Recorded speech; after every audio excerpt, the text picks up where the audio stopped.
Entonces Dios le dijo al hombre, no comas de ese árbol. Estoy haciendo referencia al árbol del conocimiento del bien y del mal. No comas, porque el día que de él comieres ciertamente morirás. Dios sabía lo que implicaba comer de ese árbol. Y las consecuencias, pues las vivimos ahora, porque somos hijos del hombre que comió del árbol que se le mandó no comer. Todos, absolutamente todos, sin excepción, somos hijos del mal, de la rebelión del pecado.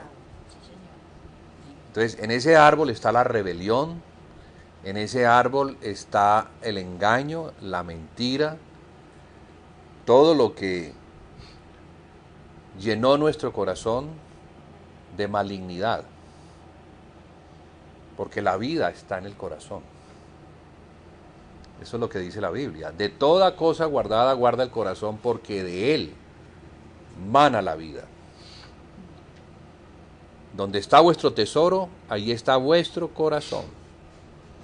Entonces, el corazón del hombre, o en el corazón del hombre, está la vida.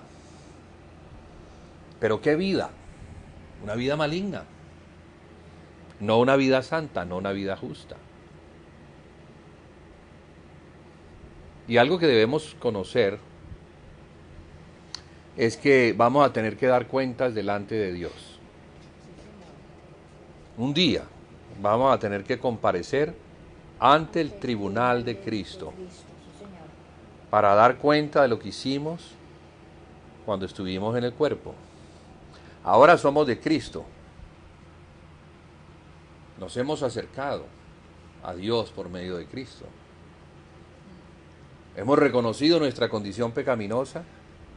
Hemos aceptado al Hijo de Dios como el que salva nuestra condición. Pero ¿cuál es nuestra respuesta?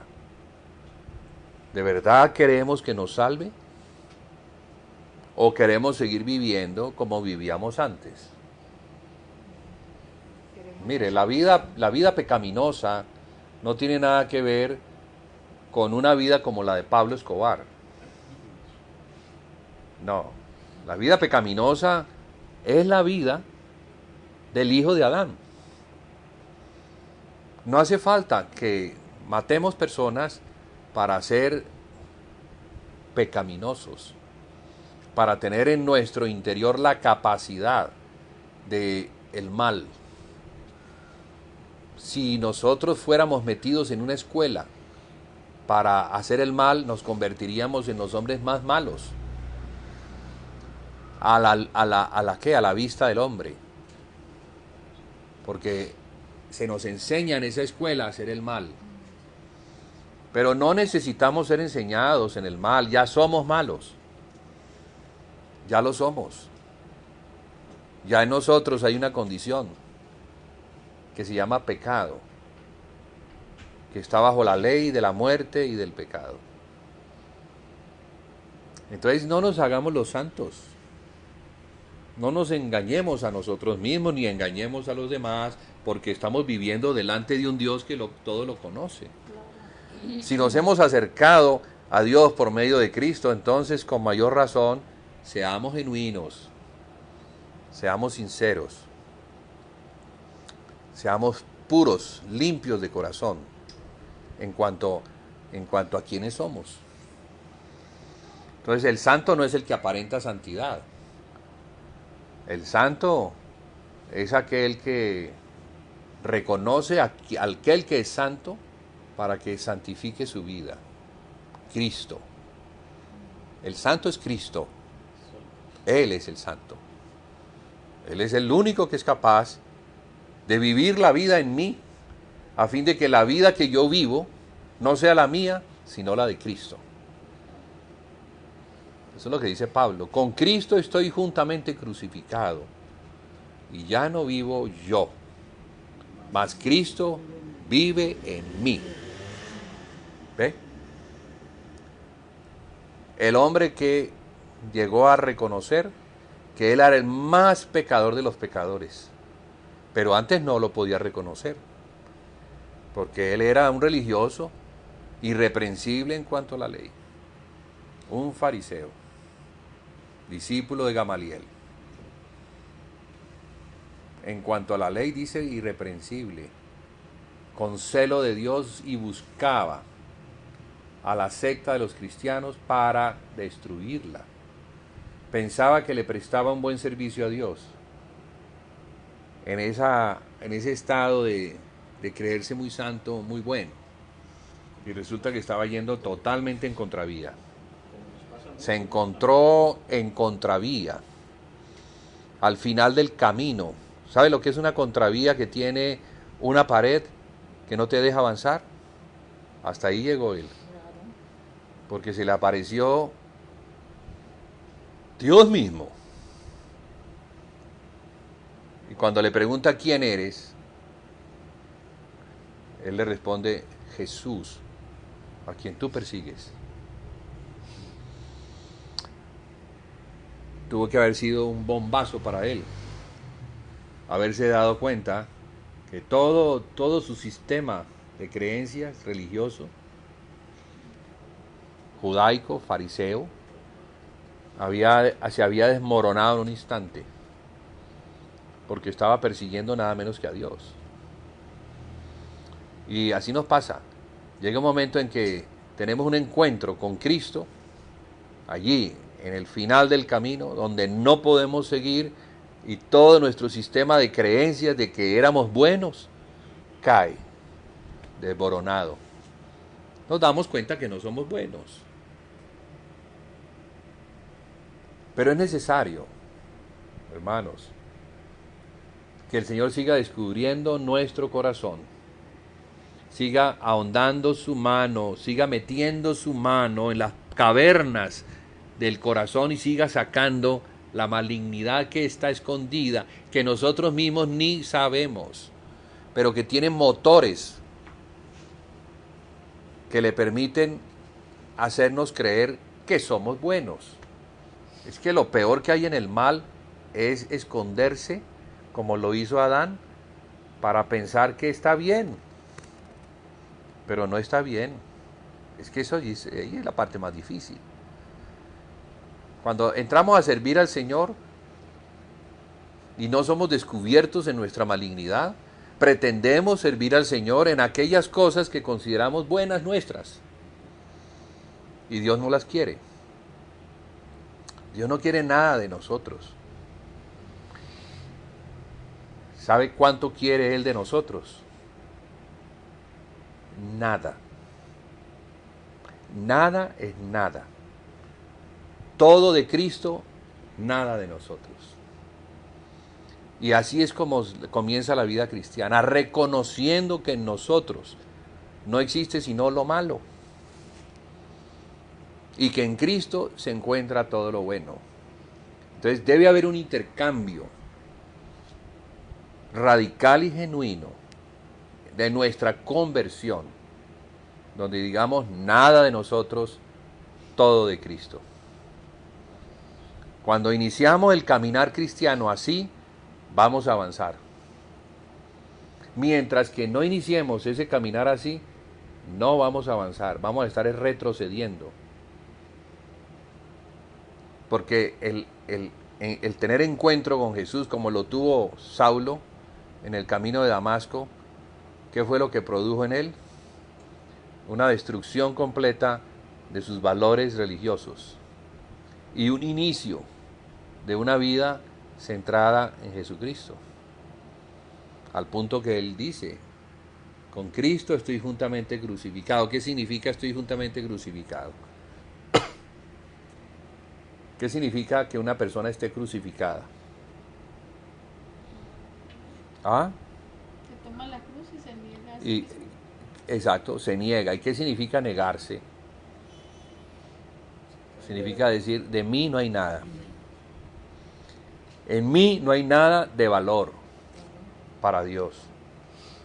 El único valor que tengo yo para Dios es el voluntariamente llevar juntamente con Cristo mi condición a la cruz.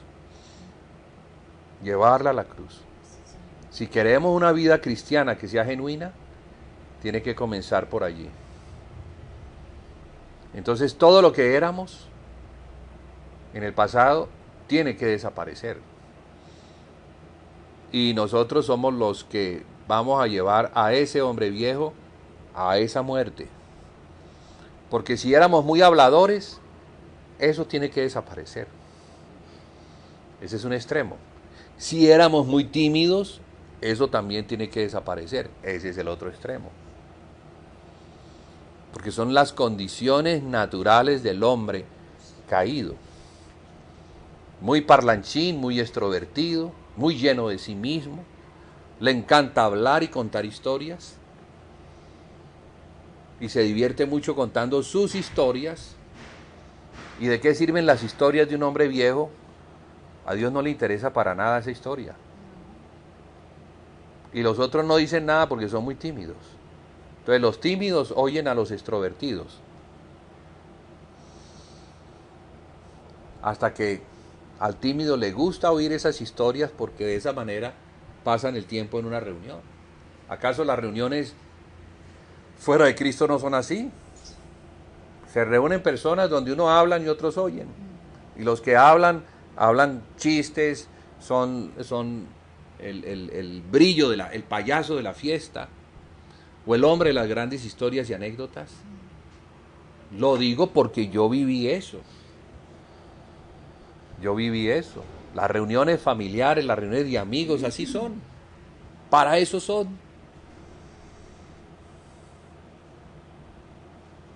Y le ponen trago para avivar, para el que esté tímido se avive y no se quede tímido. Entonces es un asunto bien, pero bien perverso, que para nada sirve cuando llegamos a la vida cristiana. Eso tiene que quedar colgado en la cruz, juntamente con Cristo. Porque ¿quién era Saulo? Saulo era discípulo de Gamaliel. Saulo era un maestro, era un rabino. Saulo era un fariseo. Saulo era de la descendencia de Benjamín. Saulo podía decir en cuanto a la carne, tengo títulos que nadie tiene, pero todo eso lo considero por basura a fin de ganar a Cristo.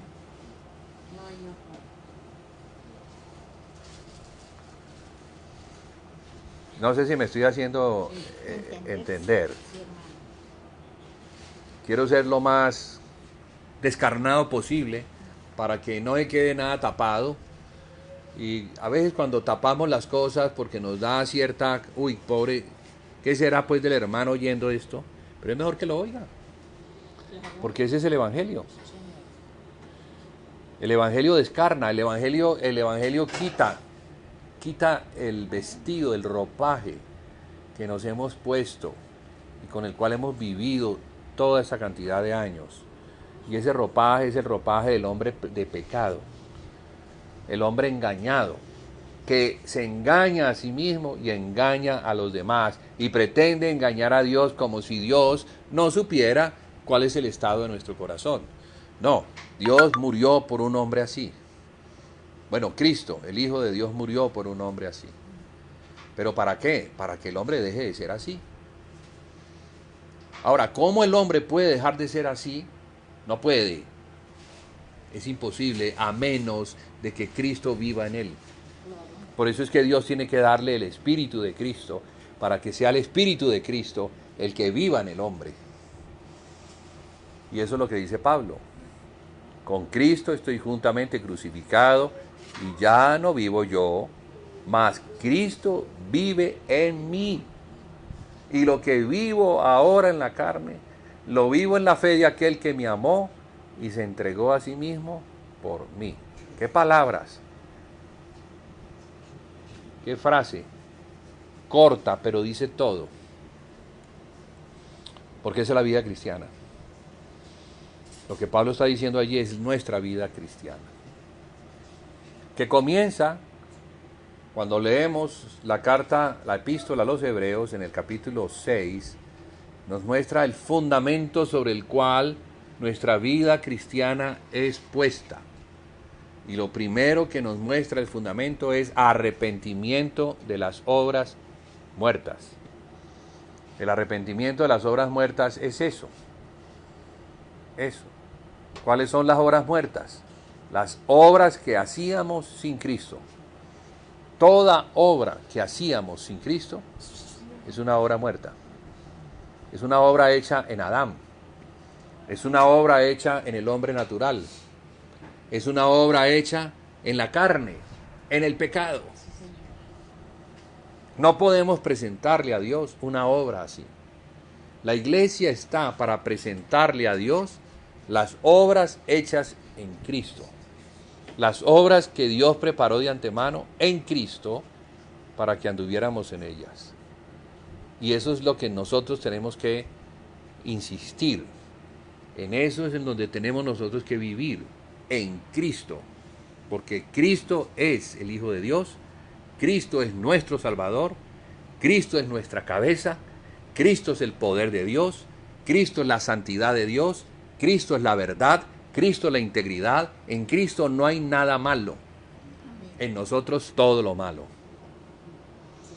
Entonces la única manera de honrar a Dios es aceptar a Cristo en toda su plenitud. No en una parte, sino en toda su plenitud. ¿Sí, amén? Bien, entonces Padre, te damos las gracias por tu palabra, Señor, fuerte y dura, pero verdadera. Tú no nos hablas con pañitos de agua tibia. Tú no quieres que con pañitos de agua tibia resolvamos nuestros problemas, sino que tú quieres ir a la raíz del mal. Porque nos amas y no quieres que vivamos en nuestra condición. Por eso nos has dado a Jesús, para que Él, que es el que salva al hombre, nos pueda salvar completamente de nuestra condición. Aceptamos a Jesucristo como nuestro Señor y como nuestro Salvador. Aceptamos su palabra porque Él es el Señor. Y como Señor, nosotros sus siervos, que obedecemos en todo a su palabra. Y lo aceptamos como Salvador, porque con su palabra nos salva. Así que, Señor, permite que tu palabra siga esculcándonos, siga penetrando allá en las profundidades de nuestra malignidad, para que sea descubierta, traída a la luz, no para ser condenados porque Él no vino a condenarnos, sino para salvarnos de nuestra condición. Así que aceptamos al Señor Jesucristo y te damos las gracias por Él, Señor. Te bendecimos porque tú quieres una iglesia que sea sin mancha, pura y sin arruga. En el nombre de Jesús. Amén y amén.